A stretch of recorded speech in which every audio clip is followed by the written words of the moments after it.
Welcome back to Fox News on the Hill. You know, this week, the state's attorney for Maryland and Prince George's County, Aisha Braveboy, won the special election to become the new county executive. She won't be officially sworn in until June 19th, but Braveboy is currently building her team and says she's ready to get started on the job. She takes over the position formerly held by U.S. Senator Angela Alsobrooks, who stepped down from the job to assume her position on Capitol Hill. This morning, we want to welcome back in Aisha Braveboy to On the Hill. Your first appearance as county executive-elect. You know, you and I spoke earlier in the week. We were going around to a couple of different polling places. And, you know, as you were going around talking to folks, there was some press there asking you different priorities, what you would focus on. You've had some time to think about this, because very early on when Angela Alsobrooks stepped down, you were identified as a leading candidate. So how have you used this time between then and now to focus on what you're going to go after out of the gate? Well, the first thing I did, and thank you so much for that question, is I worked to unify Prince George's County. Even those who ran for county executive who were not successful in the Democratic primary, I reached out to them because these are some amazing Democrats. We had a pretty, tough and just amazing field in the primary, and all of those individuals had something to contribute to the future of Prince George's County. And I asked them if they would be a part of my transition process so that their best ideas, the things that they were passionate about, could become a part of the county's agenda moving forward.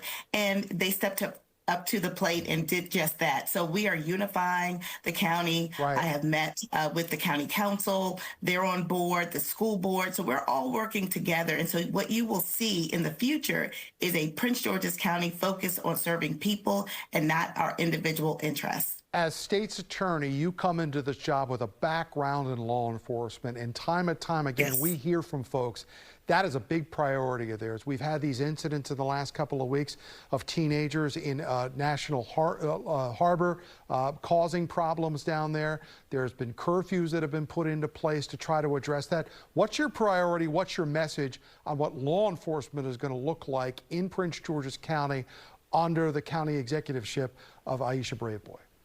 Well, law enforcement will be a huge part of my agenda moving forward.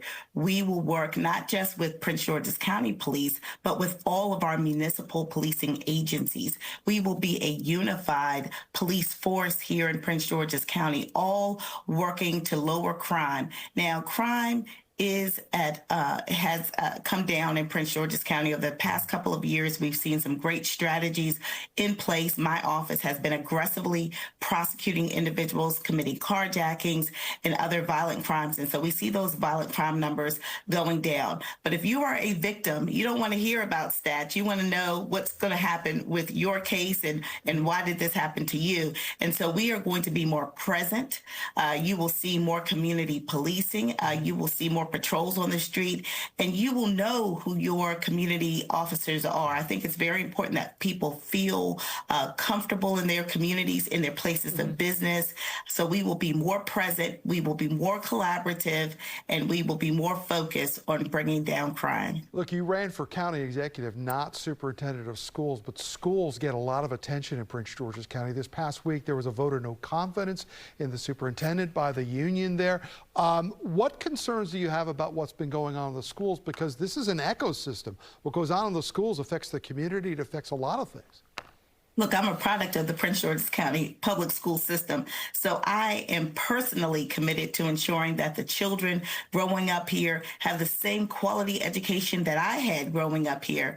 And so when I see votes of no confidence, it is very concerning. Our teachers are our superheroes. I mean, these are people who go to school, go into the schoolrooms every day to teach the next generation of leaders. And so we want to ensure that our school teachers are being respected, but we also want to make sure that any evaluation of our superintendent is fair too. So that is something that clearly I'm going to be looking into. And again, my focus is on unifying the county so that we're focused on the things that we need to be focused on, like education, public safety, economic development, and putting Prince George's County Right. first We got, and not our individual interests. We've got about less than a minute here. The Commanders announced they're moving to D.C. Great event.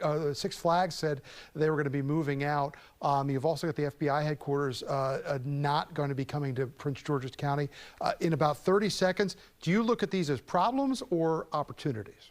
I look at them as opportunities. Absolutely. We have 200 acres at the stadium site. We have 500 acres at the Six Flags site. And let me tell you, Six Flags is a great employer here, but they employ about 70 full-time people and about a few hundred people during the summer. They bring about $3 to $3.5 million in annually.